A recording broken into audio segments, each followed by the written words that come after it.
क्या हम जानते हैं भगवान के और हमारे बीच की दूरी कितनी है? हमारी दूरी सिर्फ एक शब्द की है। जी हाँ, वो शब्द है श्रद्धा या विश्वास। जिस दिन हमें भगवान के चरणों में श्रद्धा हो गई ना, या विश्वास हो गया ना, तो हमें भगवान के प्रति प्रीत उत्पन्न हो जाएगी और हमें इस बात पर पूर्ण विश्वास हो जाएगा कि हमारे जीवन में कोई भी कठिन परिस्थिति अगर भगवान देते हैं ना, तो हमें मिटाने के लिए नहीं, हमें उठाने के लिए देते हैं। और फिर उस विपरीत परिस्थिति में हम जरूर कुछ सीख कर अपने जीवन में आगे बढ़ेंगे या उन्नति करेंगे। तो इसीलिए जीवन में कभी भी कठिन परिस्थिति आए ना, तो भगवान के चरणों में पूर्ण श्रद्धा होनी चाहिए और विश्वास रखना चाहिए कि ये परिस्थिति हमें आगे बढ़ाने के लिए है।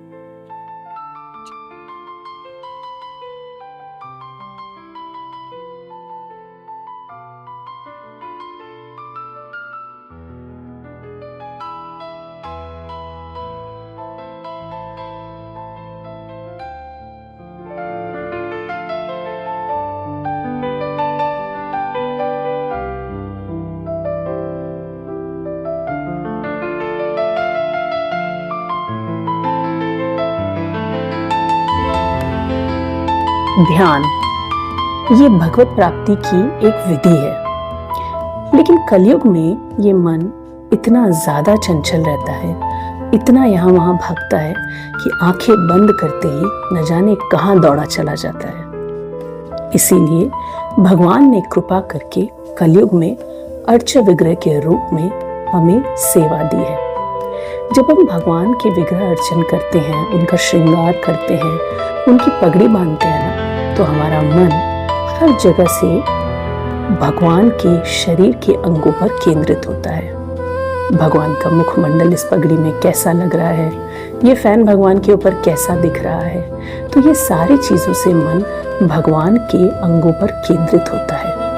और इस तरह ध्यान करने से हमें भगवत प्रेम की प्राप्ति होती है, और यही तो जीवन का लक्ष्य है और इसे ही भक्ति कहा जाता है। तो आइए भगवान का श्रृंगार करके अपने मन को उनकी सेवा में केंद्रित करते हैं।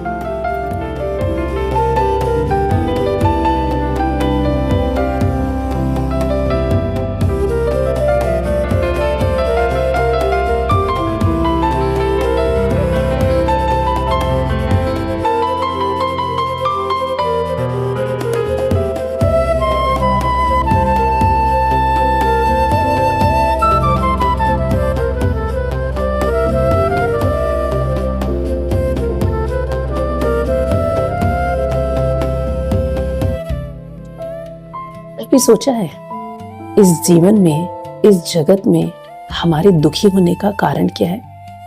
पता है हमारे दुखी होने का कारण क्या है? हम इस दुनिया में दिल लगा बैठे हैं और भगवान में दिमाग। बिल्कुल ठीक समझा आपने। हम ये सोचते हैं दिमाग से हर बार कि भगवान है भी या नहीं, उनका कोई धाम है भी या नहीं, भगवान मेरी बात सुन भी रहे हैं कि नहीं सुन रहे हैं, वो मेरे दुखों को समझ रहे हैं कि नहीं समझ रहे हैं। हाँ, और इस जगत में दिल लगा बैठे हैं कि ये हमारा अपना है, इसने मेरे साथ ऐसा क्यों किया। पता है वास्तव में ये सब उल्टा होना चाहिए। ये दुनिया शाश्वत नहीं है, यहाँ पर कोई सगा नहीं है, यहाँ पे हमसे कोई भी सच्चा प्रेम नहीं करता। तो यहाँ पर दिमाग लगा के सोचना चाहिए इन सब बातों को। और भगवान यानी कृष्ण से दिल का रिश्ता होना चाहिए, क्योंकि वही हैं जो हमें सबसे ज्यादा प्यार करते हैं। तो इसीलिए कृष्ण दिमाग का नहीं, दिल का विषय है।